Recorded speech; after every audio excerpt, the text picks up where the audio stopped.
صلاۃ و سلام علیک یا سیدی یا رسول اللہ وعلی آلک و اصحابک یا سیدی یا حبیب اللہ۔ تو یہ جو واقعہ معراج ہے یہ جسمانی طور پہ، روحانی طور پہ نہیں۔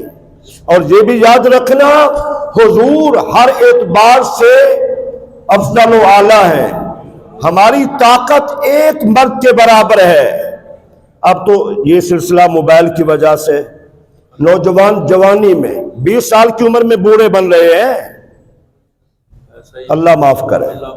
حکومتیں سب سوئی ہوئی ہیں، عدلیہ سوئی ہوئی ہے، ایجنسی سوئی ہوئی ہے کہ نسلیں تباہ ہو رہی موبائل کی وجہ سے۔ اور دنیا، پوری دنیا میں سب سے زیادہ فوش ویڈیو ہمارے ملک میں دیکھی جاتی ہے، پتہ ہے آپ کو؟ بس میں آپ کو کیا بتاؤں، اللہ ہم پہ کرم فرمائے۔ تو جو طاقت ہے، طاقت کے اعتبار سے یاد رکھنا 40 توانا مرد۔ آپ بہت پیچھے چلے جائیں، بہت پیچھے چلے جائیں، جب فضا صاف تھی، خوراک سادہ تھی، شرم و حیا تھا، اخلاق اچھے تھے، برائی کا پتہ ہی نہیں تھا۔ ہم نے اپنے بڑوں سے سنا ہے کہ جوان بچیوں میں ہم کھیلا کرتے تھے، پتہ ہی نہیں، جوان بچیوں میں۔ ذرا آپ غور کریں کیسا دور تھا۔ تو 40 توانا مردوں کی طاقت مل جائے تو اللہ کریم نے حضور اکرم صلی اللہ علیہ وسلم کو اس کائنات میں 40 توانا مردوں کے برابر طاقت دی تھی۔ اور جب ہم جنت میں جائیں گے تو جنتی کی جو طاقت ہے وہ 40 مردوں کے برابر ہو جائے گی، اور نبی کی طاقت 100 مردوں کے برابر ہو جائے گی۔ تو بھائی جسمانی اعتبار سے، روحانی اعتبار سے حضور کی روح تو کائنات میں سب سے اعلیٰ۔ تو اللہ کیا فرما رہا ہے؟ سبحان الذی اسریٰ بعبدہ، بے روحی نہیں فرمایا۔ اور عبد کب ہوتا ہے؟ جب جسم میں روح بھی موجود ہو۔ تو آپ ظاہری طور پہ جسمانی حالت میں، بیداری کی حالت میں معراج کرائی اللہ نے۔ مکہ مکرمہ سے بیت المقدس یہ اسرا ہے، سیر ہے۔ بیت المقدس سے اوپر سیڑھی کے ذریعہ سے پھر سدرۃ المنتہا سے اوپر جانا، یہ معراج ہے۔ حضور کی سیر بھی اعلیٰ ہے اور حضور کی معراج بھی اعلیٰ ہے۔ نہ کسی نبی کو حضور کی طرح سیر کرائی گئی ہے اور نہ کسی نبی کی طرح حضور کی طرح معراج کرائی گئی ہے۔ سیر بھی حضور کی اعلیٰ ہے اور معراج بھی حضور کی اعلیٰ ہے۔ تھوڑا سا ذکر، حضرت جبریل امین کو اللہ نے بھیجا۔ ہمارے بہت سارے خطبہ بیان کر جاتے کہ عشاء کی نماز ادا کی، بھئی وہ عشاء کی نماز تو ابھی فرض ہی نہیں ہوئی ہے۔ ہاں، حضور جو عبادت کرتے تھے، ذکر اذکار کرتے تھے، تسبیحات پڑھتے تھے، وہ پڑھ کر حضور لیٹ گئے حضرت ام ہانی کے گھر میں۔ یہ حضور کی پھوپھی جان تھی، لیٹ گئے، سو گئے۔ اسی حالت میں جبریل امین کو بھیجا اللہ کریم نے۔ یا اللہ دروازہ بھی بند ہے، کیسے جاؤں؟ کہا آواز نہیں دینی۔ اور قرآن میں بھی فرمایا گیا ہے، اہل مدینہ منورہ کو کہا گیا ہے کوئی بندہ آ کر میرے نبی کو باہر اونچی آواز سے بلائے نہیں۔ اور دوسری آیت میں یہ بھی فرمایا کسی کی آواز اونچی ہو گئی تو اس کے سارے عمل ضائع کر دیے جائیں گے۔ تو آواز بھی نہیں دے سکتے، کنڈی بھی نہیں ہلا سکتے، بیدار کیسے کریں؟ تو علماء نے لکھا ہے پہلے جبریل کی شان سے بات فرمائے۔ جو 4 مقرب فرشتے ہیں، تمام ملائکہ میں سب سے زیادہ مقرب کون ہے؟ جبریل امین ہے۔ اور قرآن مجید میں روح الامین جسے کہا گیا جبریل امین ہے۔ قرآن میں جس کی عظمت بیان کی گئی ہے جبریل ہے۔ خوشخبریاں لانے والا بھی جبریل امین، عذاب کے پیغامات انبیاء کی امتوں کے لیے لانے والا بھی جبریل امین۔ آسمانی تمام صحائف جو انبیاء کے پاس لانے والا وہ بھی جبریل امین، چاروں کتابیں لانے والا بھی جبریل امین، گویا ہر نبی کا صحابی بھی، ہر نبی کی زیارت کرنے والا بھی، اور تمام ملائکہ میں سے مقرب بھی، اور کسی نبی کے پاس 10 مرتبہ 20 مرتبہ 3 مرتبہ 50 100 200 300 مرتبہ۔ علماء نے لکھا ہے حضور کی خدمت عالیہ میں جبریل امین تقریباً 24,000 مرتبہ آیا، بچپن میں، لڑکپن میں، جوانی میں، حضور جس عمر میں تھے، اور پھر حضور جہاں تھے جبریل امین وہاں پہنچے ہیں۔ کچھ لوگ کہتے ہیں جبریل تو حضور کے استاد ہے، نہیں، استاد نہیں ہے، استاد نہیں ہے، جبریل بھی حضور کا خادم ہے، خادم ہے، خادم ہے۔ اب کیا حکم ہوا، اور جبریل کے وجود کی عظمت کتنا ہے، حضور نے فرمایا 600 پر ہیں جبریل امین کے، اگر 2 پر کھول لیں تو پوری کائنات 2 پروں کے نیچے آ جائے گی، 2 پروں کے نیچے آ جائے گی۔ چھت سے سوراخ کرنا ہے، یہ ساری اللہ کی قدرتیں ہیں، ایک ایک بات قدرت الہی کی حیثیت رکھتی ہے۔ نیچے اترے، قدموں کو چوما، بوسہ دیا، ٹھنڈک والے جو ہونٹ حضور کے قلبوں سے لگے، بیدار ہوئے، کپڑا ہٹایا، جبریل سامنے موجود تھے، سلام پیش کیا اللہ کا، کیسے آنا ہوا؟ اللہ آپ کے دیدار کا مشتاق ہے۔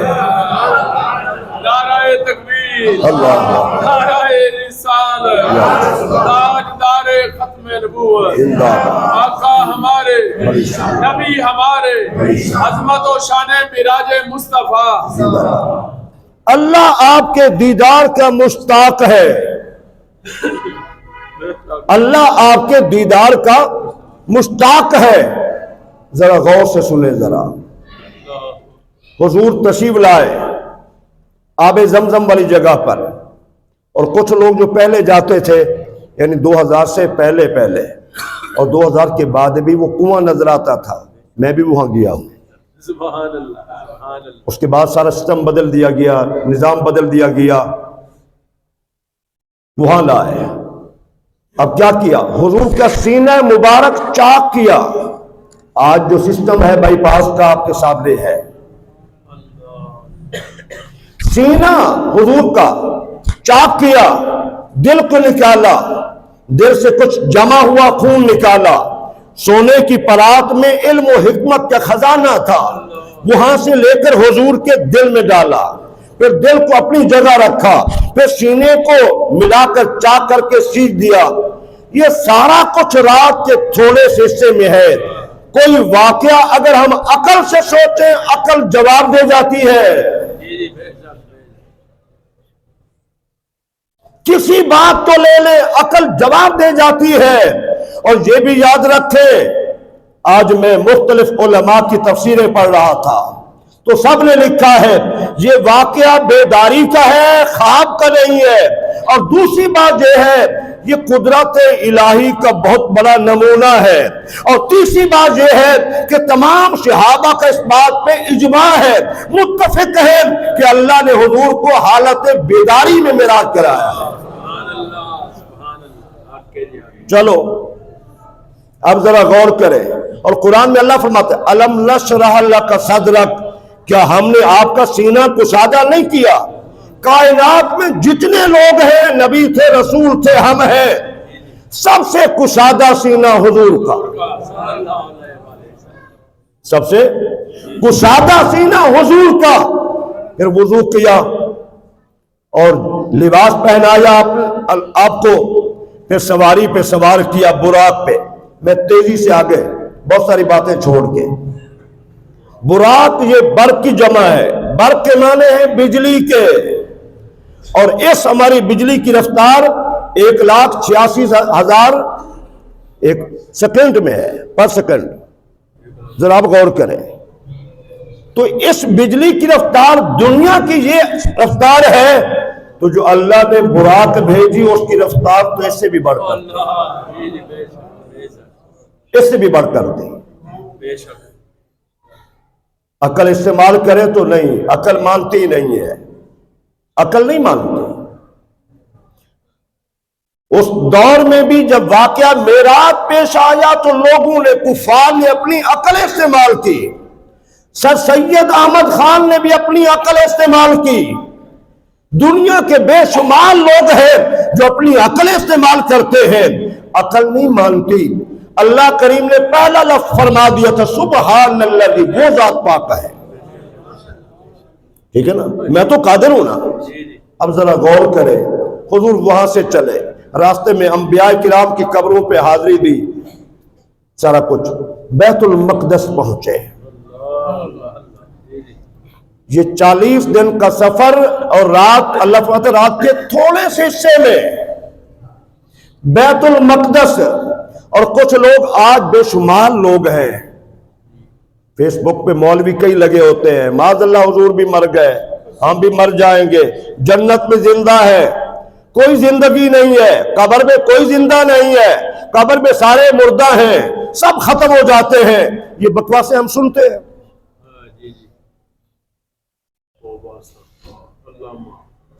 میرے بھائیوں، صحیح احادیث سے ثابت ہے انبیاء کی زندگی، مسلمانوں کی، مومنین کی زندگی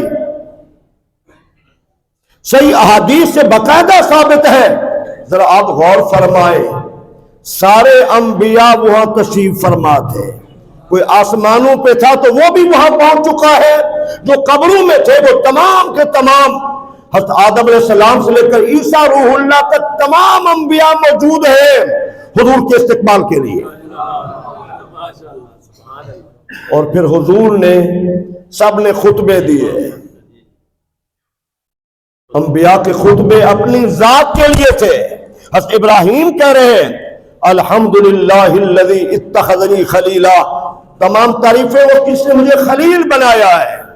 حضرت داؤد کہہ رہے تھے الحمدللہ الذی، اس کے لیے تعریفیں ہیں جس نے میرے ہاتھوں میں لوح کو موم کر دیا۔ سب اپنی تعریف کے خطبے پڑھ رہے تھے، اور ایمان تازہ ہوتا ہے جب نبی رحمت نے خطبہ دیا تو کیا فرمایا؟ الحمدللہ الذی ارسلنی رحمۃ للعالمین، تمام تعریفیں اس کے لیے ہیں جس نے مجھے تمام جہانوں کے لیے رحمت للعالمین بنا کے بھیجا۔